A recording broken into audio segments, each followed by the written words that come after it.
حضرات، انبیاء علیہم السلام کی زندگیاں، ان کی سیرت کے حوالے سے ہمارے خطبات کے موضوعات چل رہے ہیں۔ ایک بات یاد رکھیں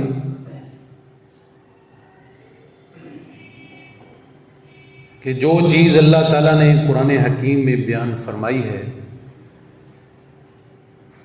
اپنی کتاب میں اسے درج کیا ہے، وہ اپنی جگہ پر بہت بڑی اہمیت کی حامل ہے۔ بعض لوگوں کے ذہن میں کچھ سوالات کھڑے ہو سکتے ہیں کہ اس طرح کے انبیاء کی، پچھلے انبیاء کی سیرتوں سے ہمیں کیا فائدہ ہوگا؟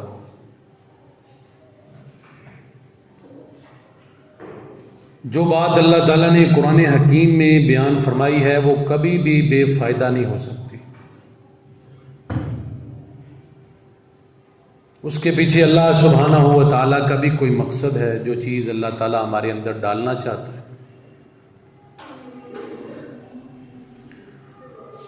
آپ اس بات کو اس انداز کے ساتھ سمجھیں کہ اگر کوئی والد اپنی اولاد کو، اپنے بچے کو ڈاکٹر بنانا چاہتا ہے تو وہ اس کے سامنے ایسے واقعات ڈسکس کرتا ہے بڑے بڑے ڈاکٹروں کے، اعلیٰ ڈگری یافتہ لوگوں کے،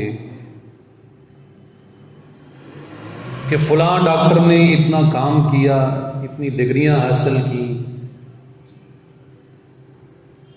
اور پھر باہر ملکوں میں وہ علاج کرنے کے لیے جاتا رہا، اس نے بڑی بڑی بیماریوں کے علاج دریافت کیے۔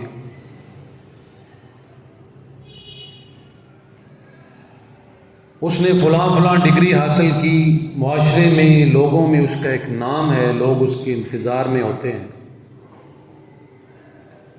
یہ باتیں ہم اپنے اس بچے کے سامنے، جس کو ہم ڈاکٹر بنانا چاہتے ہیں، اس کے سامنے کیوں کرتے ہیں؟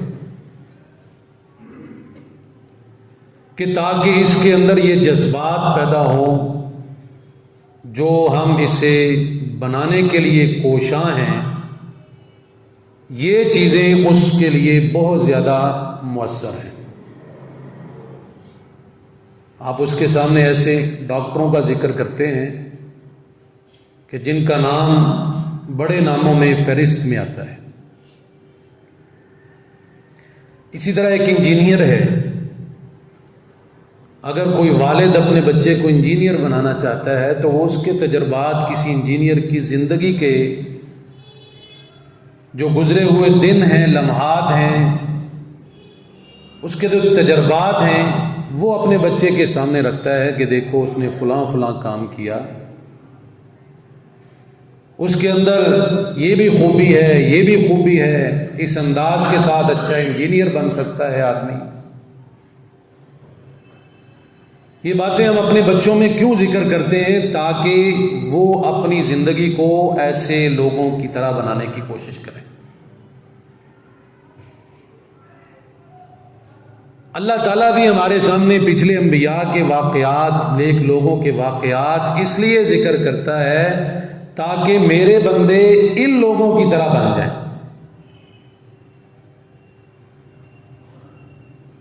جیسے والد کو اپنی اولاد کی فکر ہوتی ہے، اللہ تعالیٰ کو اس سے کئی گنا زیادہ اپنے بندے کی فکر ہے۔ اس لیے اس اللہ نے، ہمارے رب نے، ہمارے خالق و مالک نے، ہمارے داتا و دستگیر نے ہمارے سامنے انبیاء کے واقعات ذکر کیے کہ تاکہ ان واقعات کو دیکھ کر تم اپنی زندگی کے اندر آنے والی آزمائشیں، آنے والے فتنے، ان کا سامنا کر سکو۔ اور یہ واقعات صرف دلچسپی کے لیے نہیں ہوتے، صرف علم کے اضافے کے لیے نہیں ہوتے۔ بعض دفعہ اللہ سبحانہ و تعالیٰ نے انبیاء کی بچپن کی زندگی کا بھی ذکر فرمایا اور اس سے بھی بڑے بڑے اسباق ہمارے لیے اللہ نے رکھے ہیں، قصوں میں ہمارے لیے عبرتیں رکھی۔ مثال کے طور پر سیدنا موسیٰ علیہ السلام کا قصہ قرآن حکیم میں موجود ہے۔ اس دور میں پیدا ہوئے جس دور میں فرعون نے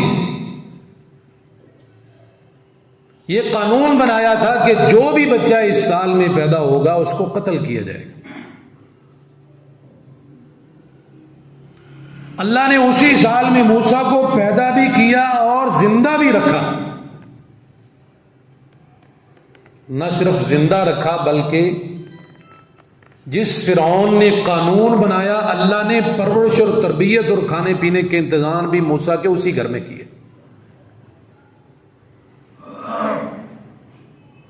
یہ ہمیں کتنی بڑی عقیدے کی اصلاح دیتی ہے کہ انسان لاکھ کوششیں کر لے کسی کو مارنے کی، کسی کو نقصان پہنچانے کی، جب تک اللہ تعالیٰ کا حکم نہیں ہے کوئی نقصان نہیں پہنچا سکتا۔ اور پوری دنیا مل کر کسی ایک شخص کو نفع پہنچانا چاہے، اگر اللہ اس کے ساتھ نفع پہنچانے کے معاملے میں نہیں ہے تو پوری دنیا اس کو نفع نہیں پہنچا سکتی۔ یہ قرآن حکیم کے واقعات ہمیں بتاتے ہیں کہ ہوتا وہی ہے جو منظور خدا ہوتا ہے، اس کے علاوہ کچھ نہیں۔ یہاں تک کہ اگر اللہ کا نبی بھی چاہتا ہے کوئی کام کرنا تو اگر اللہ تعالیٰ کا حکم نہیں ہے تو نبی بھی اپنی مرضی کے مطابق کوئی کام نہیں کر سکتا۔ اللہ کے نبی صلی اللہ علیہ وسلم نے ایک شخص کے بارے میں آرڈر جاری فرمایا، کافر کے بارے میں، کہ فلاں کافر ہے، اسے کون قتل کرے گا؟ ایک صحابی نے کہا اس کی ذمہ داری میں لیتا ہوں، میں اسے قتل کروں۔ آپ نے اسے ذمہ داری سونپ دی۔ اب وہ قتل کرنے کے لیے تلوار ہاتھ میں لے کر اس کے اوپر وار کرنے کو تھا کہ کسی انداز سے وہ واز کرنے میں ناکام ہو گیا۔ کوشش اس کی پوری ہے کہ میں اسے قتل کروں، مجھے امام الانبیاء نے حکم دیا ہے۔ اللہ کے نبی نے حکم اسی لیے دیا کہ اس کو قتل کیا جائے، اس میں کوئی دوسری رائے نہیں تھی۔ وار دوسرا کرنے لگا، پھر وار نہ کر سکا۔ تیسرے وار کے لیے تلوار بالکل گردن کے قریب تھی کہ اس نے کلمہ پڑھا اور مسلمان ہو گیا۔ اللہ کا نبی چاہتا ہے کہ یہ شخص قتل ہو جائے، صحابی چاہتا ہے کہ اللہ کے نبی کے فرمان کے مطابق اسے میں قتل کروں، لیکن اللہ نہیں چاہتا تھا۔ جو اللہ چاہتا ہے وہ ہوتا ہے۔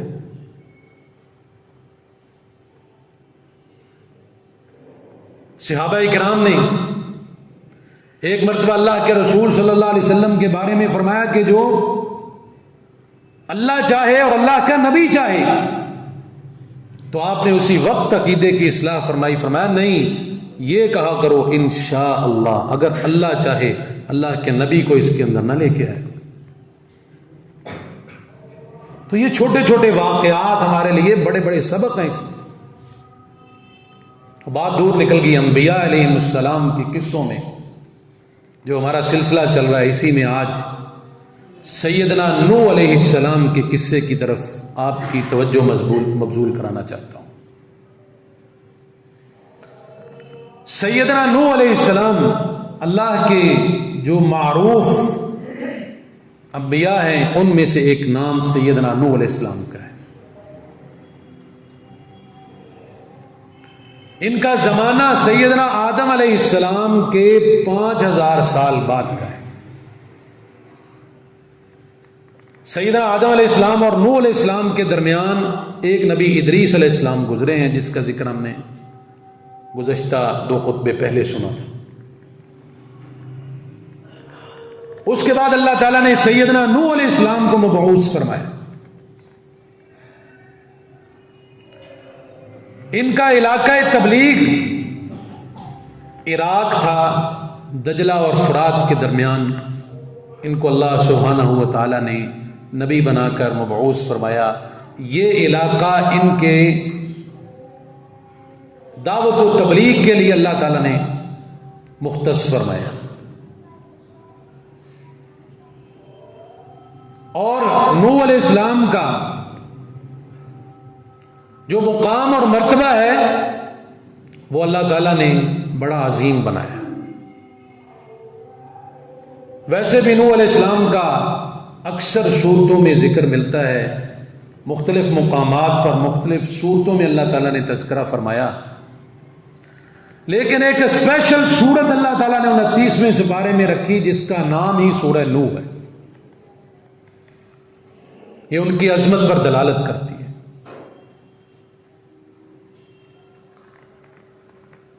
تو آدم علیہ السلام کے بعد ان کی اولاد سیدنا آدم علیہ السلام کی بتائے ہوئے طریقے کے مطابق زندگی گزارتی رہی. اللہ کی توحید کے مطابق، اللہ کی توحید پر وہ لوگ اپنی زندگی گزارتے رہے. سیدنا ادریس علیہ السلام کا زمانہ گزر گیا. پھر ایک وقت ایسا آیا جب شیطان نے لوگوں پر پھر دوبارہ حملہ کیا. پہلے اس نے آدم علیہ السلام پر حملہ کیا، جنت سے نکلوایا، زمین پر بھیج دیا. پھر اللہ تعالیٰ نے انسانیت کا سلسلہ شروع کیا، وہ مختلف وار کرتا رہا.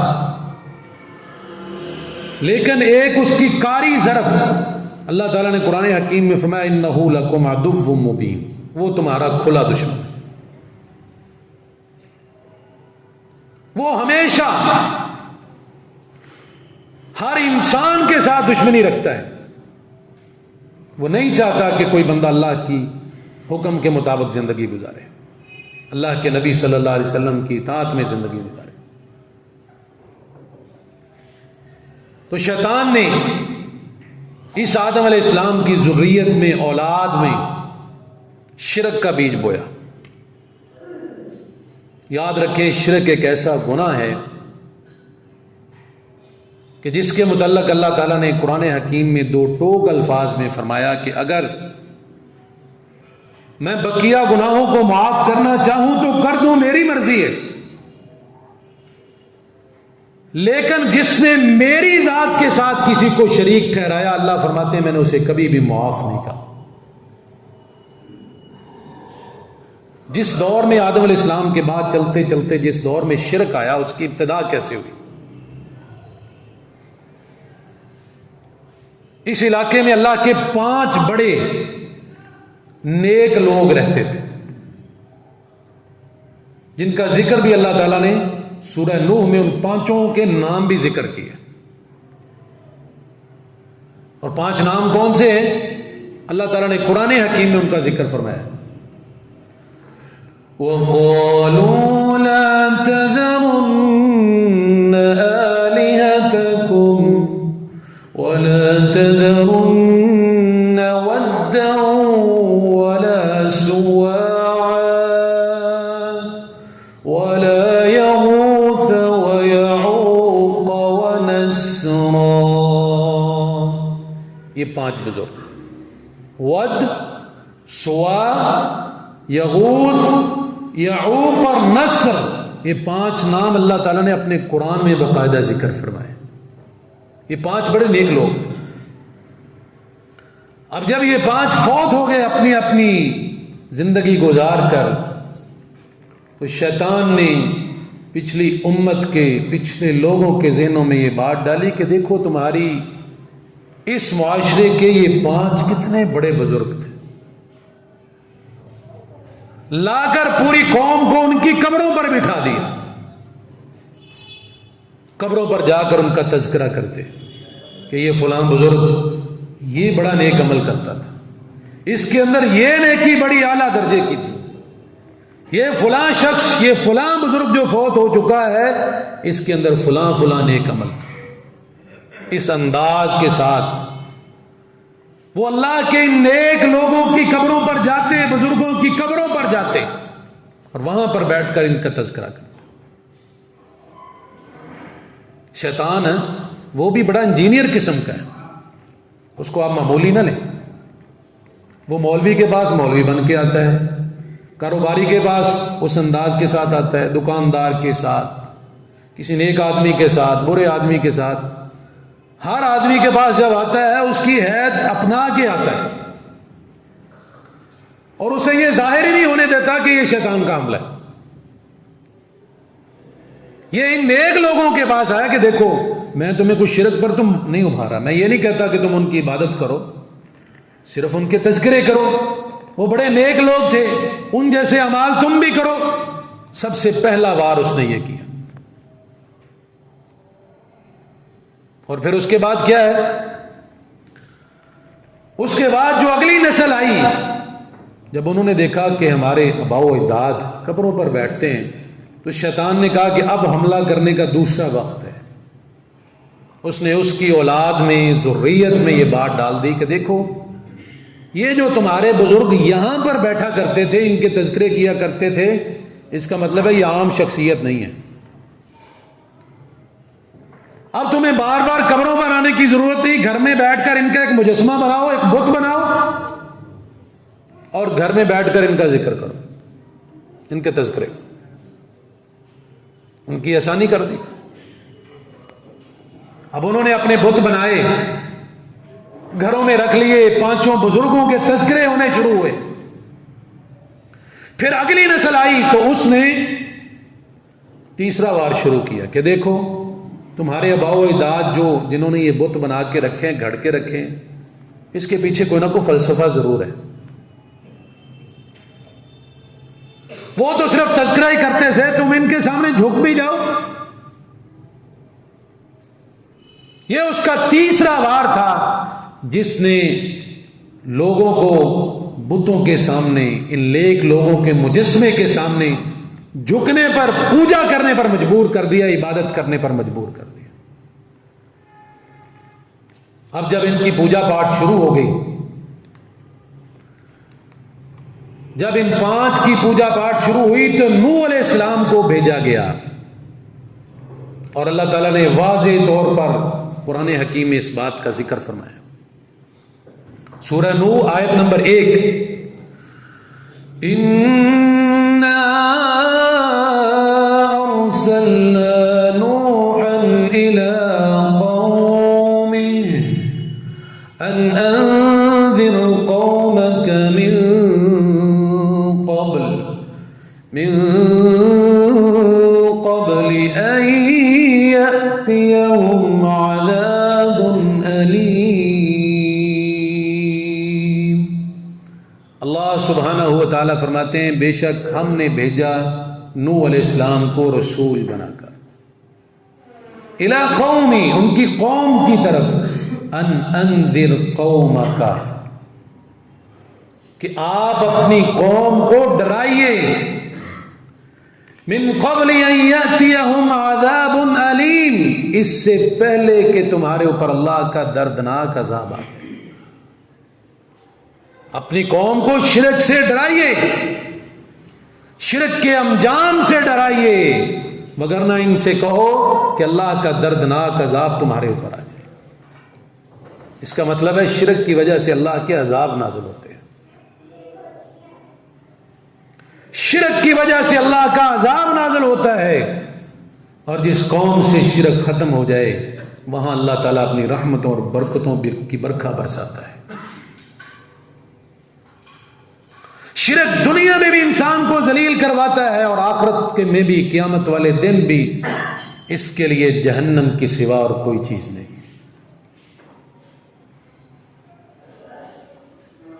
اور دوسری بات فرمائی، نوح علیہ السلام کی دعوت کا سلسلہ شروع ہوا، قال یا قوم انی لکم نذیر مبین۔ نوح علیہ السلام نے کہا اے میری قوم،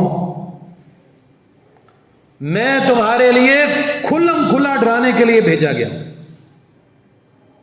تمہیں کھول کھول کر واضح احکامات دینا چاہتا ہوں. مجھے ڈرانے کے لیے بھیجا گیا ہے کہ شرک سے باز آ جاؤ. یہ تمہاری عادتیں درست نہیں, اللہ کو یہ پسند نہیں. کھول کھول کر احکام. ہمارے تو یہاں کیا ہوتا ہے کہ جی تقریر وہ کریں, واز وہ کریں جس میں کسی کی دل آزاری نہ ہو. اب یہاں نوح علیہ السلام جو واز کر رہے ہیں اس سے بڑی دل آزاری قوم کی کیا ہو سکتی. اللہ نے جو لفظ استعمال کیا ہے لا الہ الا اللہ, اس میں سب سے پہلے لا کی تلوار چلتی ہے, پھر الا اللہ. پہلے بتوں کی نفی ہے,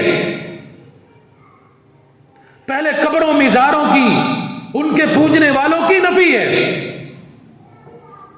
پہلے ہر قسم کے شرک کی نفی ہے, اس کے بعد فرمایا الا اللہ, اب ہے صرف اللہ. تو نوح علیہ السلام کی دعوت کیا ہے, اس کا اللہ تعالیٰ نے اپنے قرآن حکیم میں ذکر فرمایا ہے. اور یہی دعوت صرف نوح علیہ السلام کی نہیں تھی, آدم علیہ السلام سے لے کر آخر الزمان پیغمبر جناب محمد الرسول اللہ صلی اللہ علیہ وسلم تک تمام انبیاء کی یہی دعوت رہی. ان کا اصل ہدف, اصل دعوت, اصل تبلیغ یہی رہی ہے. اور قرآن نے نوح علیہ السلام کی دعوت کا ذکر فرماتے ہوئے کتنے خوبصورت انداز میں بیان کیا. نوح علیہ السلام کیا کہتے ہیں, ان اعبدوا اللہ, اے میری قوم ایک اللہ کی عبادت کرو, ایک اللہ کی عبادت کرو. واتقوہ واطیعون, اور اس سے ڈرنے والے بنو اور میری اطاعت کرنے والے بنو. ایک اللہ کی عبادت, اللہ سے ڈرنے والے اور میری اطاعت کرنے والے. یاد رکھیں اطاعت اور فرما برداری میں, تابع داری میں فرق ہے.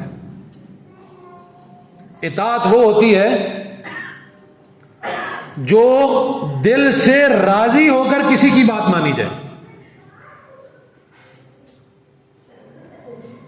اور تابع داری میں دل کے خلوص کا ذکر نہیں ہے, اس میں صرف یہ ہے کہ کسی کی بات مانی جائے. بعض باتیں کسی کی چھوڑ دینا یہ بھی تابع داری کو نقصان نہیں دیتی. اللہ کے نبی نوح علیہ السلام نے جو لفظ ارشاد فرمائے وہ فرمایا وَأَطِيعُونَ, اور میری اطاعت کرو, جیسے میں کروں ویسے کرو, جیسے میں کہوں ویسے کرو. یعنی اللہ کی عبادت ہر لحاظ سے اس انداز کے ساتھ کرنی ہے کہ جیسا اس کا حق بنتا ہے. ہم جب نماز پڑھتے ہیں, تشہد میں بیٹھتے ہیں, ہم کیا کہتے ہیں, التحیات للہ, تمام میری قولی عبادتیں اللہ کے لیے. زبان سے جو بھی میں لفظ بولتا ہوں وہ اللہ کی عبادت ہے. جتنے لفظ میرے نیک ہیں وہ تمام عبادتیں اللہ کے لیے, قولی عبادت. والصلوات, اور میری بدنی عبادتیں, نماز ہے, روزہ ہے, حج ہے. اسی طرح جتنے بھی ہم اعمال بدن سے کرتے ہیں, قیام ہے, رکوع ہے, سجدہ ہے, تشہد ہے, یہ جتنے بھی ہم کام کرتے ہیں یہ ساری کی ساری اللہ کی بدنی باتیں ہیں. والطیبات, اور میری تمام مالی باتیں. مالی طور پر انسان صدقہ کرتا ہے, زکوٰۃ دیتا ہے, اللہ کے گھر کا عمرہ کرنے کے لیے, حج کرنے کے لیے جاتا ہے, پیسہ لگاتا ہے, مال لگاتا ہے. اعلیٰ حاصل قیاس جتنی بھی باتیں اس میں آتی ہیں, میری تمام مالی باتیں صرف اور صرف کس کے لیے ہیں, اللہ کے لیے. اب اس کے پیچھے رہ کیا گیا, قول بھی اللہ کے لیے, یہ بدن بھی اللہ کے لیے, اور مال بھی اللہ کے لیے. اور اللہ تعالیٰ نے اپنے پیارے پیغمبر صلی اللہ علیہ وسلم کی زبان سے نکلوایا اے میرے نبی کہہ دیجئے ان صلاتی و نسکی و محیای و مماتی للہ رب العالمین. اے پیغمبر کہہ دیجئے بے شک میری نماز اور میری قربانی اور میرا زندہ رہنا اور میرا فوت ہو جانا صرف اور صرف جہانوں کے رب کے لیے ہے.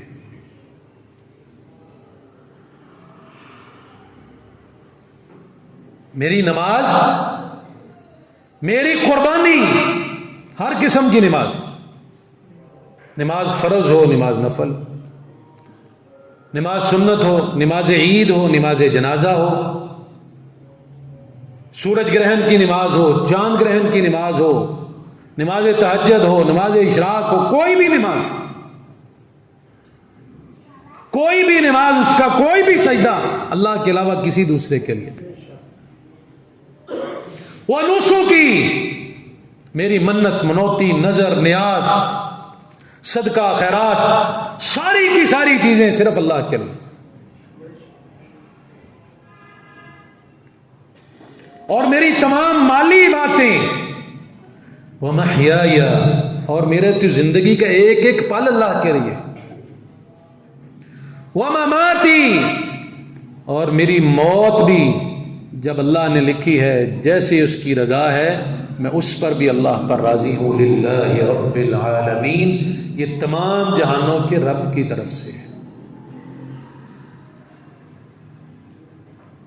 تو نوح علیہ السلام نے اپنی قوم کو دعوت دی، فرمایا کہ اللہ سے ڈرنے والے بن جاؤ، واطیعون، اور میری اطاعت کرنے والے بن جاؤ. اور یہ فریضہ یاد رکھیں، اللہ نے صرف اپنے انبیاء کے اوپر نہیں رکھا کہ انبیاء کا کام ہے دعوت دینا. ہم نے صرف سے یہ سمجھ لیا کہ جو دعوت ہم نے لینی ہے، سیکھنی ہے، وہ صرف مسجد میں جا کر جمعے کے خطبے میں سیکھنی ہے. اس لیے خواتین بھی اس کا اہتمام کرتی ہیں، مرد بھی اس کا اہتمام کرتے ہیں، اس میں کوئی شک نہیں کہ جمعے کا خطبہ ایک ایسا پلیٹ فارم ہے کہ جس میں اللہ تعالیٰ نے وہ ساری چیزیں رکھی ہیں. ہماتن گوش، کسی کے ساتھ کوئی بولنا نہیں، اشارہ بھی نہیں،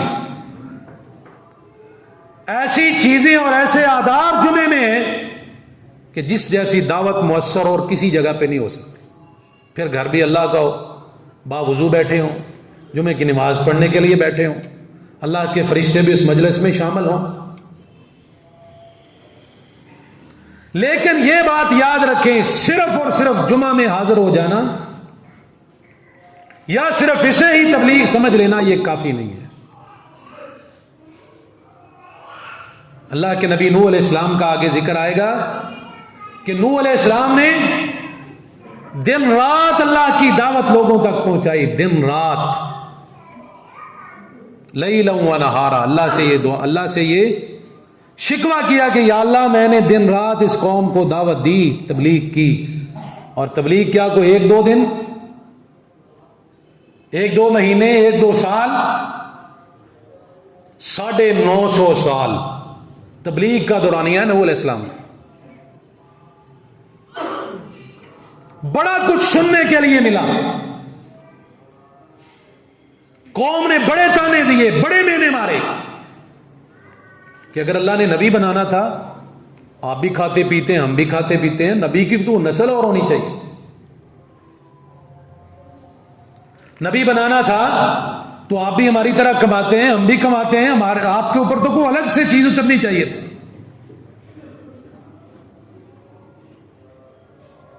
قوم نے تکبر کیا، اور یہاں تک کہ جب اللہ کے نبی نوح علیہ السلام واز تبلیغ کرتے تو قوم اپنے کانوں میں انگلیاں ٹھونس لیتی. اور اگلے لفظ کہوں تو اس سے بھی مشکل، جو قرآن کی آیات کا ترجمہ ہے کہ جب نوح علیہ السلام اپنی قوم کے سامنے واز کرتے تو یہ قوم اپنے منہ کے اوپر کپڑے کر لیتے کہ ہمیں نبی کا چہرہ بھی نظر نہ ہے. نعوذ باللہ من ذالک. لیکن اللہ کے نبی نوح علیہ السلام نے دعوت دینے کا انداز نہیں چھوڑا، یہ تبلیغ کا معاملہ نہیں چھوڑا.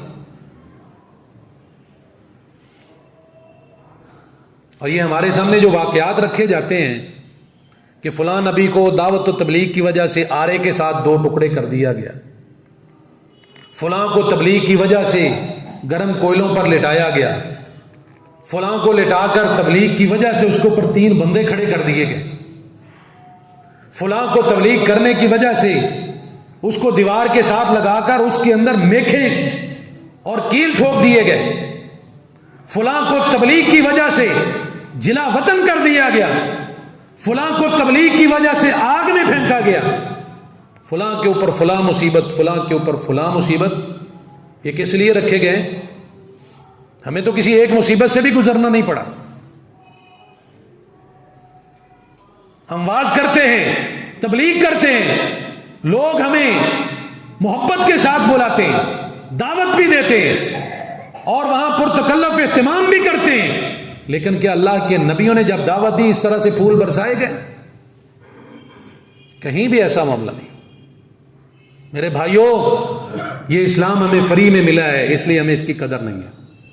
ہم نے یہ سمجھا صرف اپنے اس جسم کے ڈھانچے کے اوپر اگر کوئی بہت ہی زیادہ ہو تو یہی سمجھ لیتا ہے، کہتا ہے کہ بس میں نے اپنے اس جسم کے 4-5 فٹ کے اوپر جو میرا جسم ہے اس کے اوپر میں نے اسلام لاگو کرنا ہے. نہیں، ہمارا کام دعوت و تبلیغ کا ہے جس کو آج ہم نے چھوڑ دیا ہے. نبی صلی اللہ علیہ وسلم نے فرمایا کلکم رائن و کلکم مسئول عن رعیتہ، تم میں سے ہر ایک دائی ہے، ہر ایک سے اس کے گھر کے متعلق پوچھا جائے گا کہ تو نے اپنے بچوں کی کیسے تربیت کی، تو نے اپنے ماتحتوں کی کیسے تربیت کی، تو نے اپنے ملازموں کی کیسے تربیت کی، تو نے اپنے سے نیچے لوگوں کے ساتھ کیسا سلوک کیا. ہر ایک سے یہ سوال پوچھا جائے گا. مجھ سے پوچھا جائے گا اپنے گھر کے متعلق، مجھ سے پوچھا جائے گا میری رعایا کے متعلق، آپ سے پوچھا جائے گا آپ کے گھر سے متعلق، آپ سے پوچھا جائے گا آپ کی رعایا کے متعلق. اور یاد رکھیں کہ یہ ہم سب کا کام ہے. وہ ایک ذکر جو آتا ہے نا کہ ایک بندہ وہ بستی میں بڑا نیکوکار تھا، پوری بستی گناہگاروں کی تھی. جب سیلاب آیا، غرق ہوئے، تو سب سے نیچے وہی تھا جو نیک تھا. غرق ہونے والوں میں سب سے نیچے وہ تھا. اس کی وجہ کیا تھی؟ وہ خود بڑا عابد تھا لیکن آگے دعوت نہیں دیتا. دعوت و تبلیغ میرے بھائیوں اس کو سمجھو، اس کی بڑی فضیلت ہے. اللہ کے انبیاء کا کام ہے، اللہ کے نیک نبیوں کا کام ہے، اللہ کے نیک ولیوں کا کام ہے. اپنے گھروں میں، اپنے بچوں میں، اپنی رعایا میں، اپنے ماتحت لوگوں میں تبلیغ کا سلسلہ جاری رکھیں. اللہ ہم سب کو نماز کی توفیق دے.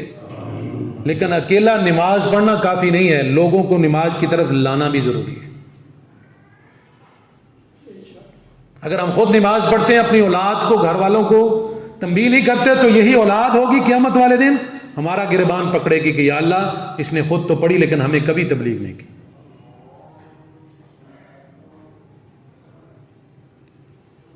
یہ باتیں آج ہم بھول چکے ہیں. اللہ کے نبیوں کا کام، نوح علیہ السلام کی جو تبلیغ کی زندگی ہے وہ بے مثال ہے. ابراہیم علیہ السلام کی جو تبلیغ کی زندگی ہے اس میں کوئی دوسرا ثانی نہیں ہے. اتنی بڑی تکلیفیں اٹھانی پڑی لیکن اللہ کے انبیاء نے دعوت و تبلیغ کا کام چھوڑا نہیں. ہمارے لیے تو آسانیاں ہیں، ہر قسم کی آسانی. کوئی ایسی مشکل ہمارے اوپر نہیں آتی جو پہلے اللہ کے نبیوں نے دی، اللہ کے نیک لوگوں نے دی. جو قربانیاں دی ہمارے لیے کوئی ایسی قربانی نہیں. اس لیے آج اس دین کو اتنا مظلوم نہ بنائیں، خود ظالم نہ بنے دین کے معاملے میں. اپنے آپ کو اس لیول پر لائیں، اس درجے پر لائیں جس پر اللہ ہمیں دیکھنا چاہتا ہے.